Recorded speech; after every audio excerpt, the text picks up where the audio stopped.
بسم اللہ الرحمن الرحیم۔ السلام علیکم۔ ہم آپ کو اس ویڈیو میں بتائیں گے بچوں کا چڑی روزہ کیا ہے۔ یہ روزہ بچوں کو رکھوانا جائز ہے یا نہیں، یہ جاننے کے لیے ہماری ویڈیو کو مکمل دیکھیں۔ بچہ صحت مند ہے تو روزے کی عادت ڈالنے کے لیے بچے کو چڑی روزہ رکھوانا جائز ہے۔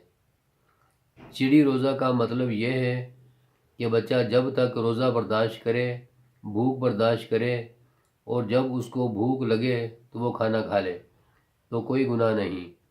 اس سے یہ فائدہ ہوتا ہے کہ آپ کے بچے کی روزہ رکھنے کی عادت بن جاتی ہے۔ آپ کا بچہ چڑی روزہ رکھ کر بھوک برداشت کرتا ہے تو بچہ کے دل میں روزہ رکھنے کا شوق پیدا ہوتا ہے۔ انشاءاللہ آپ کا بچہ بڑا ہو کر پورے 30 روزے رکھ سکتا ہے۔ بچوں کو چڑی روزہ رکھوانا اچھی بات ہے۔ ہمارے چینل کو سبسکرائب کرنا بھی اچھی بات ہے۔ ویڈیو کو لائک کرنا بھی اچھی بات ہے۔